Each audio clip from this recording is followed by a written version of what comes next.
Tau fatas mai ia. O le nei foi le mau. Wa foi na mai le atua ia te tātou le ola e whawa vau. O le ola lava lea ua ilo nalo. Sumalua, o le o ia te ia le alo. O ia te ia le ola. O le ele o ia te ia le alo o le atua. Ele o ia te ia le ola. Ia, o le tātou mata upu nao le fia fili nei.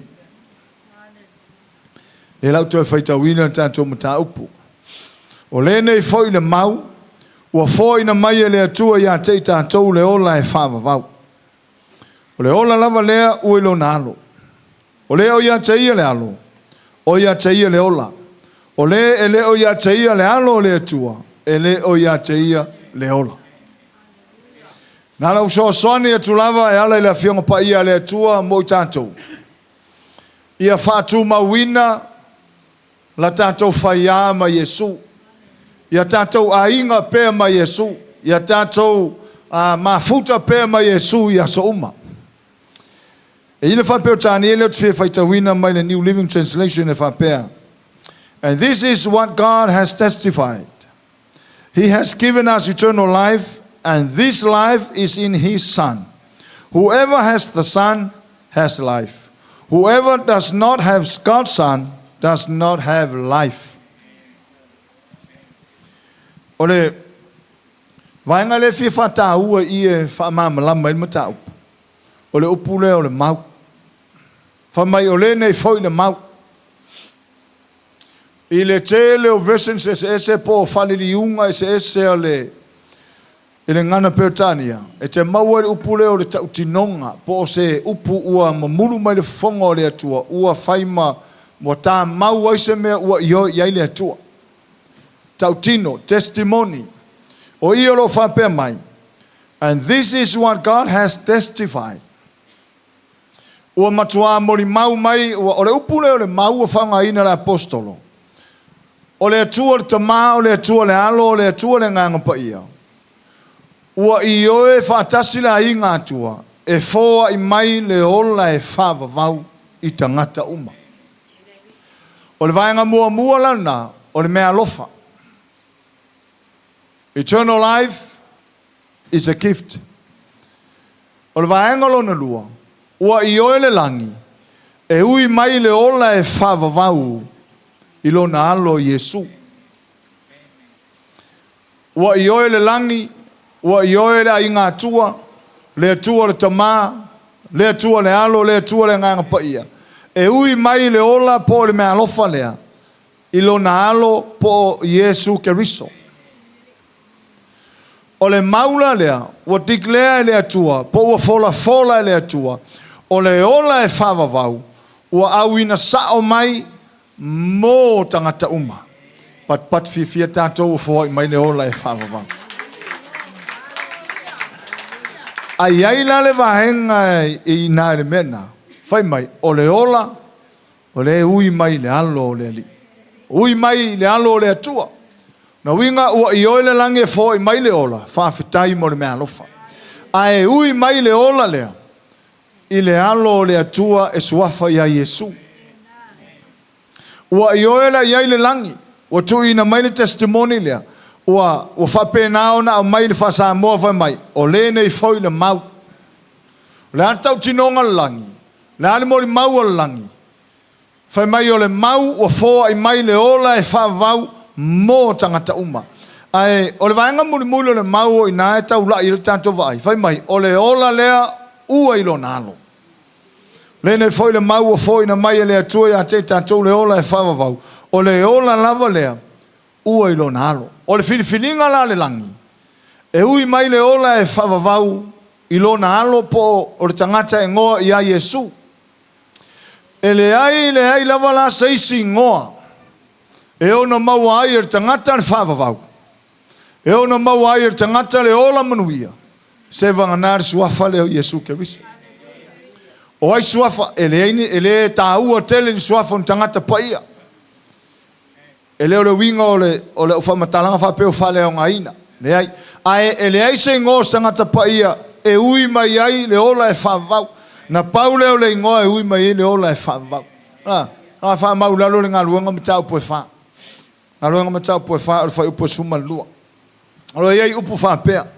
Ele ai foi se tasi ua yai le ola. Vai nga mua mua le mau. Ele ai foi se tasi ua yai le ola. Lona winga o fasilaina lea a mata.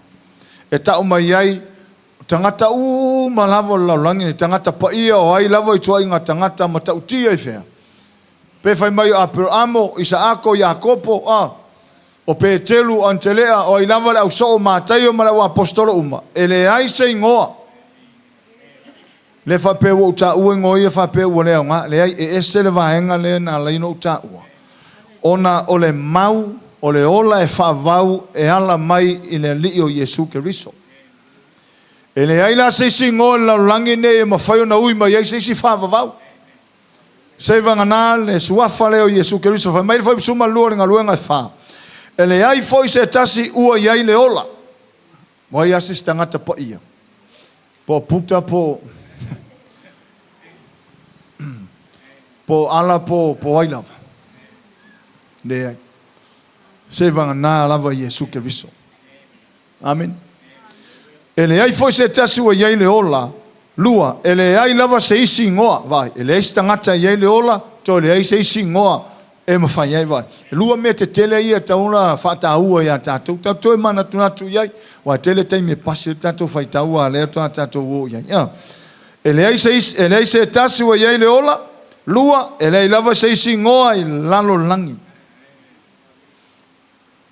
Ua fōa ina mai i tangata. E mawhai o na whaola ina ai o i tātou. Ngā pauleo le ingoa e mawhai whaola ina i tātou. O le upu whaola ina le i. Le ngata whaola ina o tātou ngā. A o whaola ino i tātou le ola e whaavavau. Manatua tala māteo, hallelujah, mtau polusu mal whaafai po suma lua whai mai, a o le tu mause i o ngata anga e whaola ina ia. O le upu whaola ina le ina, e le o le whaola ina le taria o Iesu, a o le maua i tātou o le manuia po le ola e whaavavau. Na o le tangata la e tu mau a mata tu lava teimi nei, se i o tu lava le kisimasi, pe a uma pāti, pe uma ta faonga pola to nga ta faonga e fai pe ta faonga titi e pe ta faonga talo pe ta faonga ila o ato nga skaile e fai unga tausanga na o le tu mau se ia o oila se o tausanga fo se o nga ta anga amen fai lo tua oi e ia ila ta ua e ia ta ua le la ver me le tu mau se o nga ta anga Hallelujah. Wa ye tangata fole ka va ai tu ile la to wo ton fa tanga ko i masaua akele ku ngala la ve mai nga pasi o ile afala wa a tangata foi pe te va ai tu pe fa le ango e pe fole le pe e tau tu ile na halu fa tanga e lu kwa e u mia va kwa e fia ile ali u mare kausanga saule kausanga ke va kwa ala aka mai a tanga e foi tangata fole le masaua le u mia va kwa le ko po fi sam foi masang yang sau ka vale solo i pe asiva na o le tu mause i ho ngata anga mana ia i o le maulea ona o le atua ma ai ngatua le atua ta mala lu ma nga pa ia ua i o e uma i la tau me o le langi e tu ina mai mo le la lang e o laila na upu le lau tatu fai taula na upu o la na upu le fai mai ua fo ina mai tangata le ola e whavavau a le ola ua ilo nalo Saulo fai suma lua. O le ua iai le alo ua iai le ola. O le leo ia taia le alo leo ia taia le ola. O le upura leo. A o le itu ina mai, mamana va ina mai le ngango le tua i ye sa la to famau wina. E muria i manava mai le tua ye na la to tustusia. A ua leva nga umanga i o iai le langi mfamau tu wina. Salamo e var suma leiva. Salamo se la suiva fai poe e var suma leiva. A e fai tau iai. Mai o fatu ma wina lo fiong mana ia tatou su e ile fa Samoa e salamo se la suiva.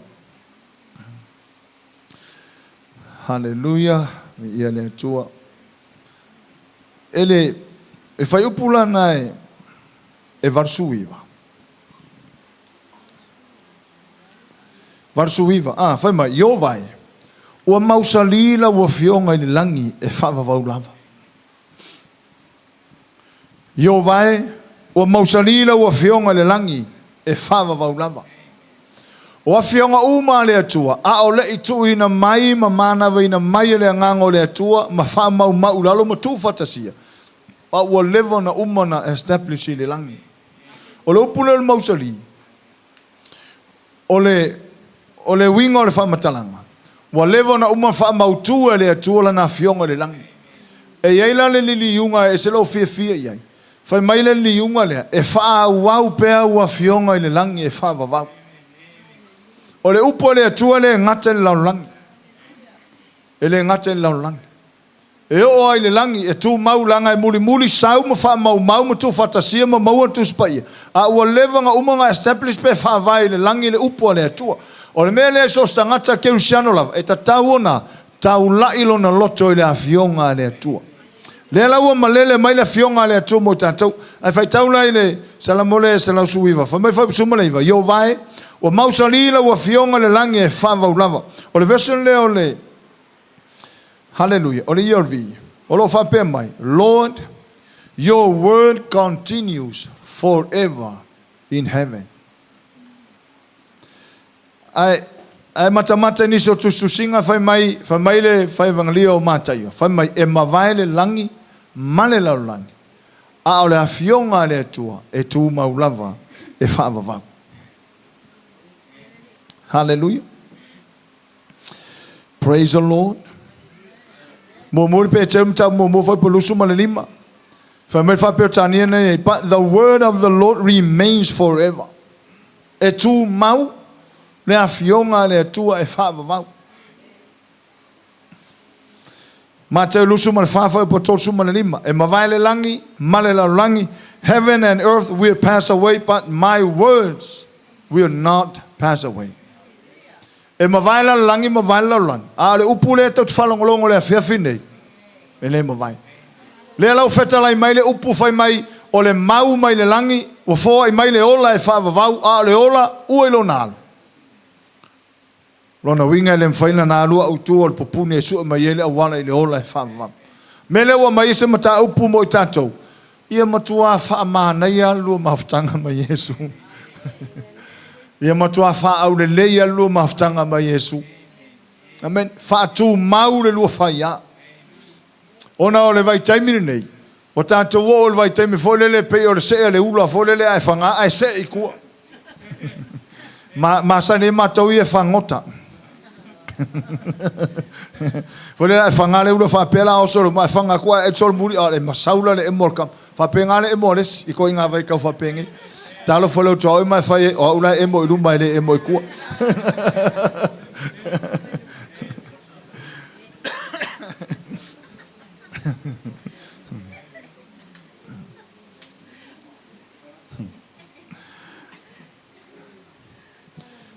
Ele te tau ona tātou masalomia le fionga le li. So swani mai le fionga le tu mo tātou uma. Ina ia whātu mawina tātou mafutanga mai Iesu. A o iai fōis tangata o whāfonga mai le upo le tūre a whewhi nei. E pei o o tau mālue luen mafutanga mai Iesu. E pei e tele isi taimi le si tua e pei e tau lai titi a Iesu. E leo la wanoa nei matua wha mausali e lua mafutanga mai Iesu. Wa o Iesu le taimi nei. Lata wawa ai telo tangata. Pei se Iesu fōlele pei e. Pis tangata foli lea mana ia sao leila fionga pa ia lea tu. Whai mai o le maa tuli manu na lea. O le maa na la fua ia tu funga whai whane. Kōngi a kui o, kōngi a kui o, kōngi a kui o. Ai ui whonga ia. Ko e si i mai ko e whai maa tuli manu. Whapenga Iesu. Tele i o tangata pe whalea mana ia Iesu. Ai kau whalongo fo pe kau kuka ia le manga mai. Iesu e. Alofa mai. Ke aleu ka kope whamanga lo mai. Ai te lor tangata ele leo la mafutanga mai Iesu. Le kai popoli. A le ora ke le meo le ora malosi. O le ora soifua maloloina. O la ele se popole. E te vai au te ona mate au le leifa sola ato. Le si te mpika mangumil mau. O le mafutanga maleli. Fai lo tau mai le mafutanga mai Iesu. O se foi tangata pe fale a manga ia tele Iesu. A o te me la unga le upo le atua pe fale hango ye e hango kele fong. E masaina whaila utala lea, e le wingo whamtalanga, masaina whaila utala lea. A ilone me a velo whataua, o le mea na e pele iau. E le whapela o whaiatua a meo le telefoni a ngasala. Le ia le a ngasala o ke le fongi lea, o ka le mamalama ke le fongi lea, le mea tau o le whale a nganga. O le mea le pise devices fo, ke le opolare wingo le upule device, sa Samoa. Ai pise me fole le mo ni whamatalanga. Ma whaianga so o ta ia i tatu ainga. E le a ngasala la le mea lea. Ai a ngasala le whanganga. Ai o le mele o te lo o tele na pele ona o tala no foi nei mea ona ua o sawa o toi nga version ese o telefone mai ua si tia e foi lunga fia o tangata iai male alo lofo tangata iai fesili kaka e ke no foi o ke fongi te lo me fu anga fa tu lautala awa afa pe ke malanga ngile fia ua tu sauninga a ngalo lo telefone Moki ngoa e koe suma i koe suma. Fa mole ape kere kawong is kere fongi. Ke fongi whapea. Ke fongi whapea. Ke fongi fwere nau ke lea whapea. Ai lima mea i e pu e yakai kua i.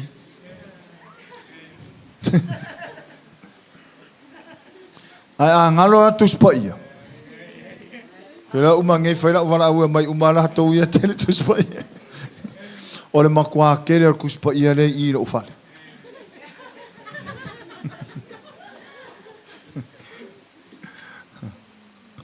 Ka fia maua mai ngisainga o la feo i mangi lau pepa e ave e kuspa ia la poa. Ke lor sainga ko mingisi e le situ o saina o whaolainga. E kasia e lava lau pepa vailar ke unga lau pepa nga. Se pe or ke unga kuspa ia ako. E aka wawa ai le fola or kuspa ia Samoa. Ke ofo pea le o uma le ola e wha vauta Samoa. Vi ia le atua. A fai o Iesu wau, whatete inga. A fai o Iesu. O mea e lua e tauntato manatua. O Iesu, ele ngata e sau mai a te ia le ola. Ai o loo i to tonu i a te ia le ola. Ele na o le ola e au mai a te ia. Ai o loo i to tonu i a te ia le ola. O le mafu anga te lele e te tau ima tala whengai i ta ngata soifua uma. O na whane leile mafutanga ma Iesu. Pe ta lia Iesu. Pe ola mo Iesu. Aisa, langa le ngata o le ola e mai a Iesu. Ai o le ola o loo i to tonu i a te ia. A ta lia lola ta ngata Iesu e ta tau loona. O na mauti noa. O le ola lai to tonu Iesu. Le ua i to tonu o ta ngata ua ia Iesu. Fai mai le mau. O le ola ua ilo nalo. E leila sisi a wala e oso ia ufa pe maua le ola. Le ai e uia nga ia Iesu. Ao mai moa mai fosi tangata pe ua mai whaafonga mai fosi e tasi. Haleluia wha mole e ta tau ona e tū maa losi e whale lei lua mafutanga male lei. Aisa, langa le aise isi ngoa sa wai le ola. E le aise isi ma wai le ola. Fosi tangata tate mata tu iei male alofa. Haleluia, tele o tangata whaolaina e o e lo lotu e vivi ma whaolaina wa umantaria Iesu ai e sa lako me lefai. E vivi a Iesu ai ola whale Iesu isi asu. E vivi a Iesu ke le osa ai ola wha tangata isi asu. A te lon mele ua mai se whamalosi a te au te whailo atu tantou ainga.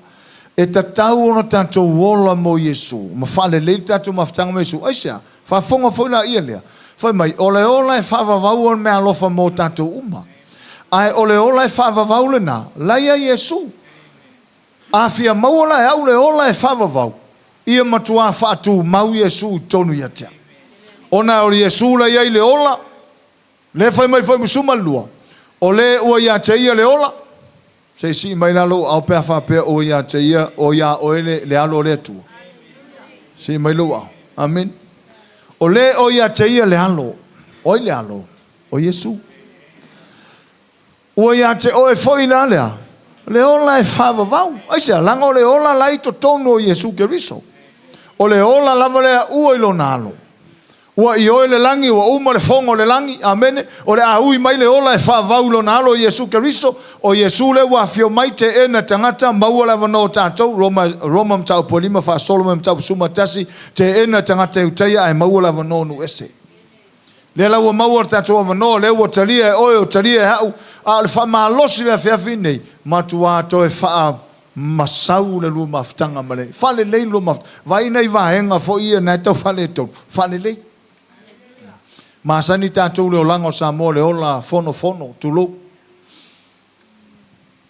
fono ia fono le ofu fono tainamu fono me uma o Samoa le manga o kia isa mea ngale masaya fongo masaya whalei, masaya peno. Pipi ia lau uru peia e leise mea kupu.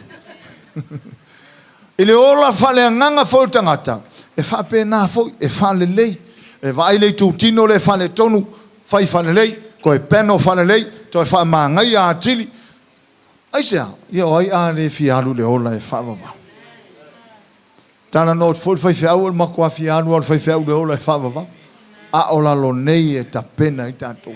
A ngā foi mo tātou ainga, whafonga mai tātou ainga i no whaari nei, ma tātou ainga i whalau niu, ma tātou ainga i sosa tunu o laulangi, se o le taimi o le whaale lei o le maftanga. Foi nis taimi pe whaale ano tangata ia Iesu. Amen. Whaale amana ia tele tangata Iesu. E whai ane me loto ia tangata lato. Ai wane i ngalo le ola e wha vau o lo ia Iesu Kerisu. Whano noa pia whapea le o ia te ia, o ia tangata le o ia Iesu tong. O mea ia lua e taunu wha manatu mo tātou, me momua. E ese e leo whapea mai tuspaia, o le wailo le alo. Wai a te ia le alo, wai a te ia le ola. O le upolo whai mai, o le ua ia te ia le alo le atu. O lono winga o le tangata ua a fio a Iesu tonu ia te ia. Mauti noa la le ahinga o le atu. Na ua fio tonu Iesu ia tātou. Say amen. Tartalo mai limo nato umalava wafio a Iesu. E leise isi mea e whale lei e tanto mafta. Wai o te tau watu le mele nei. Te ro tangata e wha foile le pi whale a manga ia le. E le ango ia Iesu. E le ano i lo na hola. Te lo le man nei o le tala Iesu la e whai mai. Ia e alofa atu i le lua te tua oi. Ia pei o oe lava ia te oi. E le mawhaingo ua alofa i ope au le alofa ia te au. Le whaingo o lato ua alofa ia te oi au te le alofa ia te au. O le ani question po le mele au me Iesu. Mua alofa au ia au. Whakoa ua alofa i le ia oi. A tu maila i le tu whale nganga ma le upua le atua. Le ia mua alofa au ia au. O le alo tu ngā me kaun whai au. Whale le ia au. Wha mama mua au. Talia mua au Iesu. Ia o wola mo Iesu ia so uma. Ia o savani le upo le atua. Ia o wola i le upo le atua ia so uma. O le mea ngā kau le alofa i tele o istangata e ova fautua istangata mai e kia alofa i au. E le eise se e kia le mua e alofa i o mua alofa o ia oi. E le astemi e sa wori tangata fole le wha malosi atu ia te o e ke va e kupi le palengia. Wai va ia kol makua le malosi ai le ia le halu le wha malosi nei. Wa istangata fa pena o fa malosi la fia fine ar mo kwa le malosi wa fa pena le olo iske fiano e tutulo e lunga pe fa ni mo mau me foi le na mai le tu e tau e le to e fa ni me ni mo mau mani me e umalo mai usu pesen fa mo mau wa o fa longo lo wola tup wa le fa ono tanga e atangata mai fa mai e fa tai lava le ngango le tu le sa unia sa pese ai whaftai le ngango le tua. Whengi me le kape ngase pese ai whaftai le ngango le tua le whai lo mai. Mea lana tau e whaasala ila ilu mo le tua. Ia marto e ngā tau tinonga le ua whai atu tau tinonga. Ia na umano tau tino. A wawai atu le ola olai. E ola supa fule le sa pasa whape. Pe aruma kausuru. Whape lola ia lea. E whaasala ia le tua. Ona e mamulu mai lo le upu i whafo. Ta ofi lo e le tua. E tuni ai loe lea tua tangata. Me foi lea whale lei au tātou wanga tu whai ungo nei tau sanga lea i ngai o lea tua whale lei le tātou maftanga amalele. O ani tu tino lea tau whale tonu. Whale lei. Wha nei ai o le upo lea tua. O le ola lea ua ilo nalo. Tali tonu ale loto tātou umawhia o le ola e whawawau. A o le ola lea. Lei lea li o Iesu Kerisu. Wha mai whai pusumalu. O le o ia ante ia le alo. O ia te ia le ola, o le ele o ia te ia le halo o le atua. Sorry, ase mea. Ele o ia te ia le ola e whaamamau. Mele e tata longo pe ma vatu le fionga pa ia le tua tata uma mai se foi tu pulanga talavou le sa matua ima nei o le upo le tua na fafanga i taia ai o le foi o to mata ne fe ta u mo tata wa ye le stanga to matua o la e soi fua o matua la o la e o la lava le lalola e pa wale me se lo to ai o lo ta usa o hato le afionga pa ia le tu a o iais tangata inu pia le ahinga o le tua le o le ola lai le halo o le tua i le o whangtaura a o iais tangata hula marijuana la ele maua le o levanga maua oe le anganga o le tua a i fos tangata aisa o le whafonga mai wai le aisa nkanga kako nga mo mo ringu vai esa fa mole o le alo le tua mo wai le ola a fa fonga mai foi tangata ula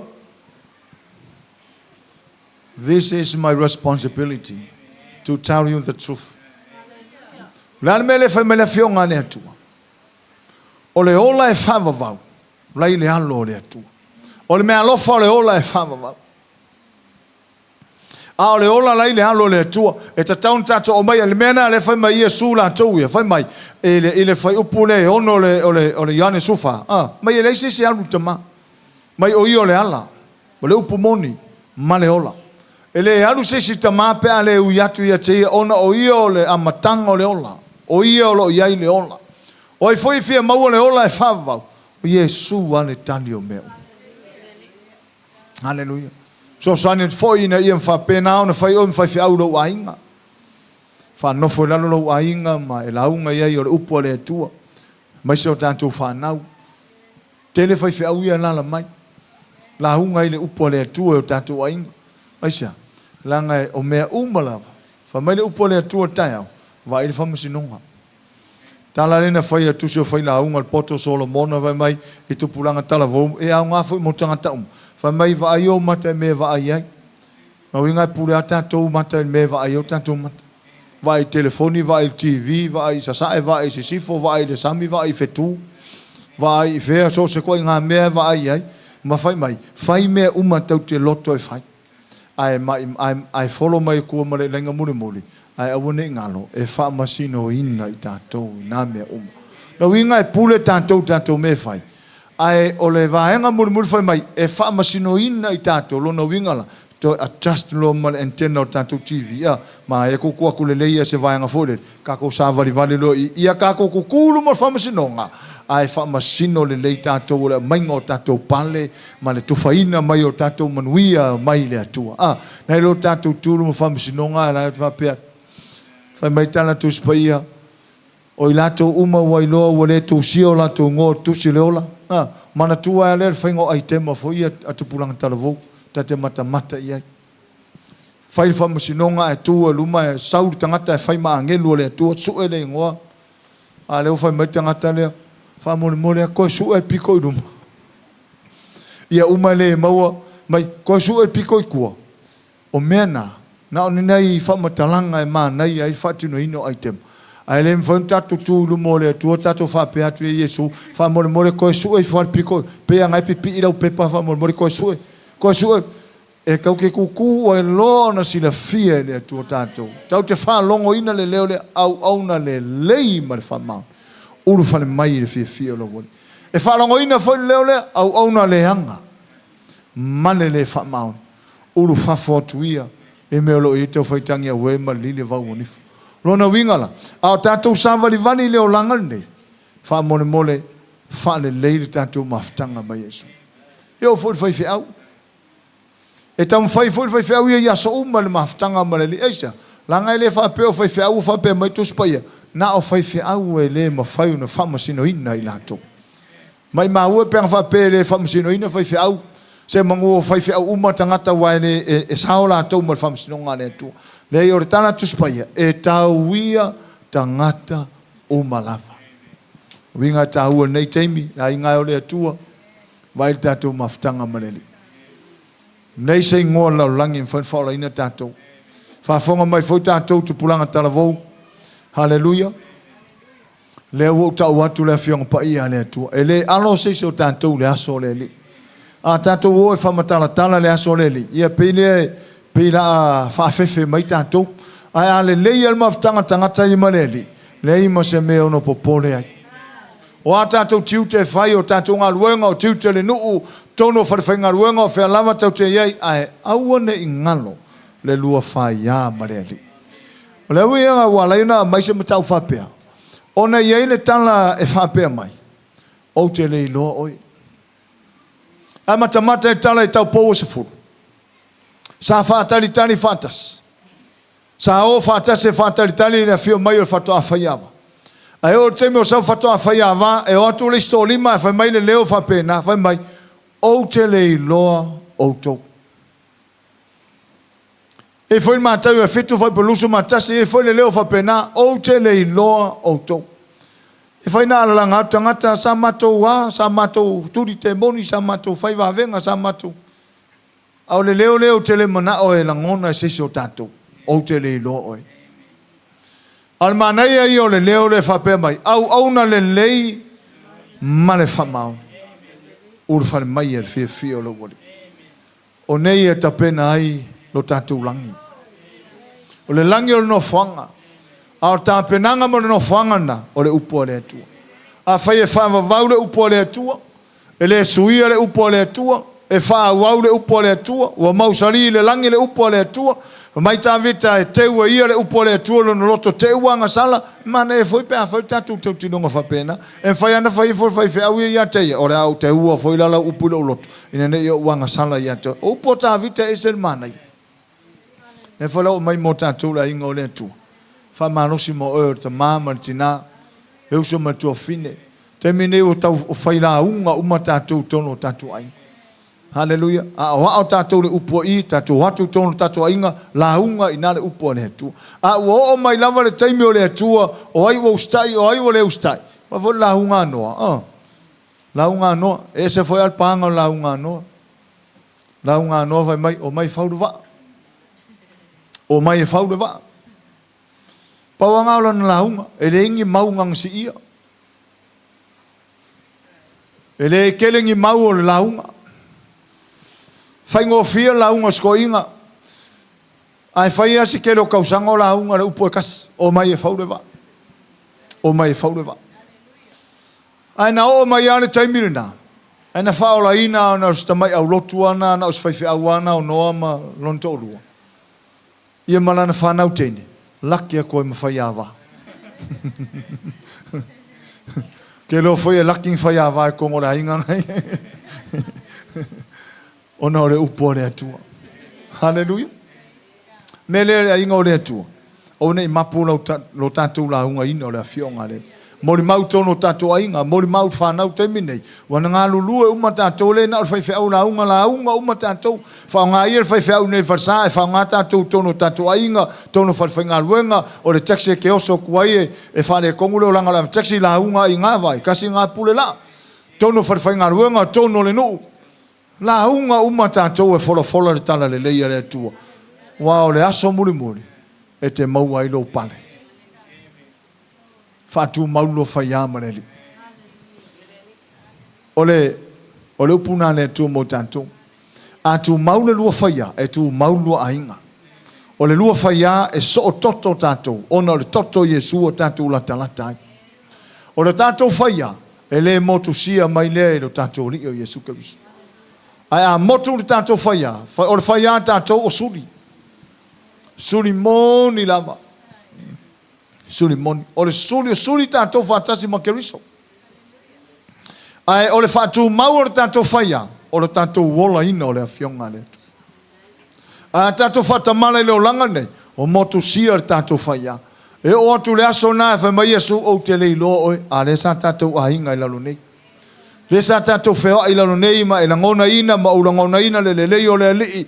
Matango fia na uao Iesu Keriso. A o atu le aso muli mai Iesu ke lei loa oi. Tau te langona uma le matango fia nasa unoanga. Pea whapea e isasi o lau ainga te wheloa i atu e te loa whatoa malanga mai a lau whai. Ai sika mo ke rei loa. Kako whelo il mafukanga furele. Kako riunen furele.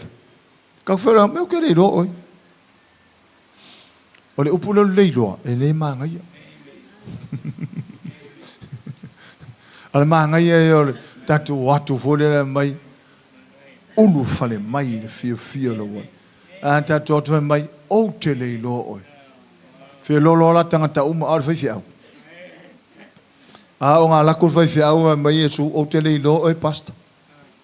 Koe mawhawholo fai fiau le fia wa e o mai le wala au a fia se laula unga ngala unga ai ki ngā inga au unga i le atua. Fai me uma tono le kālesia whaola ina nganga mala unga upu le atua ta talo wha manolo mai ai o kurumaro ngofare mai o te leilo oi. O Iesu rai leo stangata vore whapea. Whakari, ong sai mai sei koe wawa aia kua. E tau te tutua loa umai lea tua tatou. Melea, awane i motu sia loa whai amarele. Ia whātu maule loa sotanga. Ia whātu maule loa whai a. Ia e la ngona i lalo nei le fia. Oli le lii. Hola mo le lii. Soifua mo le lii taimi uma. Ia e manatua le lii taimi uma. Pereisa utupe, manatua Iesu. Pe tele foi au tupe, mana tua pe Iesu. Pe tau sami sau fai, mana tua Iesu. Pe tau sami sau olaisa, mana tua Iesu. Pe tau sami foi sau supo mamoe, mana tua atidi Iesu. Wae e istanga tafure a tau sami longa ole svame. Ora ka come ai, ora lesa mai lo haru lo le mas fafikai. Ai vai kulo felon wa mai, fakat se fa statu fafita. Fafikai lo la ia le wa kele felon ai pe ale felon longwa. Fafitai pe. Pe putz o no putz. Vivi pe ai deri. Amene ia fatalo folo tua oi mai fai ai vi ia le tua ila na upu. Amene. O le fa moi ola le nei ia tatu watu u moi lumo le tua fa pe mai Iesu Keriso ole e kale sia le sa fa ngoi lo wa lo fa ila lo. Le sa fa ngoi le winga le o le lofa le Agape. O le Agape. Amen. Mai oi so le uru fale uma mai la ko le ai o mai uma. O ko se manga ia. Piko lu mo fa fi agua mai folo uma mai uma.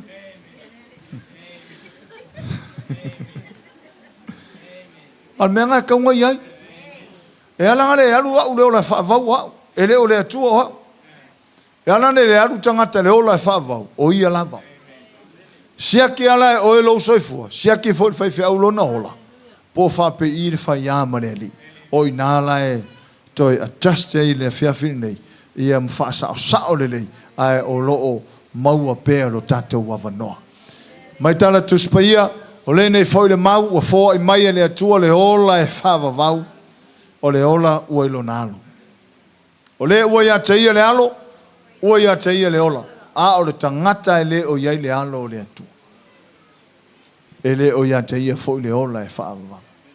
Mele e ta ua ele talia o Iesu. Ma ola wha Iesu. Te o wha pese se le se se mwhaina ola wha Iesu. E ma whainga e ola wha Iesu. Whainga e ola wha Iesu. Whaingo fia ia o Iesu o le si o no langa o le loto maulalo. E ira se se mwhaina loto maula. Le si o langa o Iesu e anga malu. Le laifinga o Iesu sa iai lalanga. After ngo fio tanga tai mala tau ai haru. Ele mfa tango fio to ma mai o la me ko ke le lo o le tu le sikai. Mai mo anga fa pe se Iesu sa mo se ma pe mai nga vai nga kalo lo ma ko fio ki uma. A o Iesu le ta o tu spa o le Iesu loto maulan. O tato Iesu na. O ala la Iesu loto maulalo le anga malu e ma fai ke lenga ko ola fa Iesu. Ola le loto maulalo, ola le anga malu, ola le mata ata, ola le lofa muti vale. E intanga ta lofa muti vale la loi. Vi ia le tua, ia tu lai mai la ia mai fata lofa i lo tua oi. Hallelujah. Praise the Lord. Ta lofa i lo tua oi mai fai ai vi ia le li. Amene. Tai mo le upo le tua so sani mai mo tanto umal ne fiafi. Se ofesilia tua au yestanga tale Italia Iesu la loi for falen nei po la lo tanto fane I fa mon mole o te mana o ia e su mai lu manei a fa pe e te tau folele pe te ua e mai te su mai o na vai le o se te luanga I mai ai le tu ua la no ne halu E so so ni mai le upo le tu mo tatou pe fa pe istanga tai le I talia mo Iesu ave mani faul pe I fo istanga tau la tau faulo no soifu a fo le e pe ka u faima mama vele pe la ene nefu ia por alma fuanga faima ma kausoro muri ya mi ia le tu te lo le sisi hallelujah ya mo ine mai o fonga hallelujah mana ia tatu tu e pese mal pese na usu nei so malaunga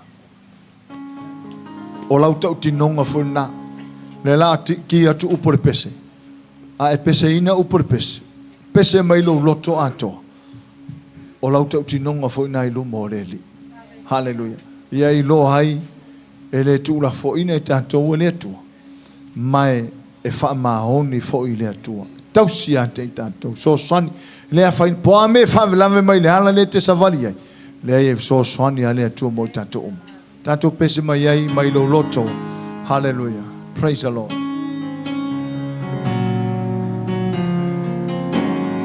You don't have to worry and don't you be afraid. Joy comes in the morning, troubles they don't last always.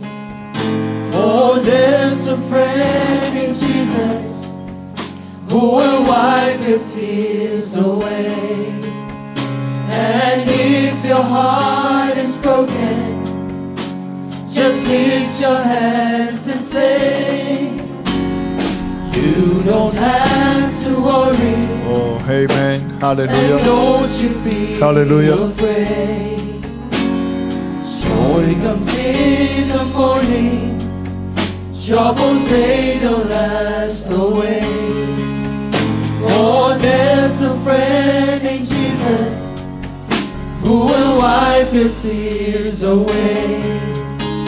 And if your heart is broken, just lift your hands and say, I know that I can make it. Yes, Lord. I know that I Hallelujah. can stand. Praise your name, Lord. No matter what, make up my way. My life is in your hands. With Jesus I can take it. With Him I know I can stand. No matter what, make up my way. My life is in your hands. Sing it one more time. I know that I can make it. I know that I can stand. No matter what, make up my way. My life is in your hands. Hallelujah. With Jesus I can take it. With Him I know I can stand. No matter what, make up my way. My life is in your hands. Hallelujah. Kalesia Iesu whanau o letu e te mwhaia. O a me whawelawe lau savali, o ani me tau hallelujah, a whanina ai oe. Ai e mauti nolo wola wa ya ke riso Iesu. Hallelujah. Au te popole, au te fefe, ai e taritonu ile tua te mwhai. Te mwhaia. Hallelujah. Te mwhaia na e tu. Te le pau. Soso ni ato le atua i ato. Ia te ulo finangalo le upo le atua le pone. O le ola e whavau ua fōa i mai. E le o fua le atua e fōa i mai. Le ai ua fōa i mai. Ua fōa ina mai o lo i le alo le atua Iesu Keriso. Le Iesu le na lena maliu mo i tātou. Le Iesu le na lena talia e oe. Nā lau ai to tonu ia te o le ola e whavau. Ai mana o mia lo whātua tua.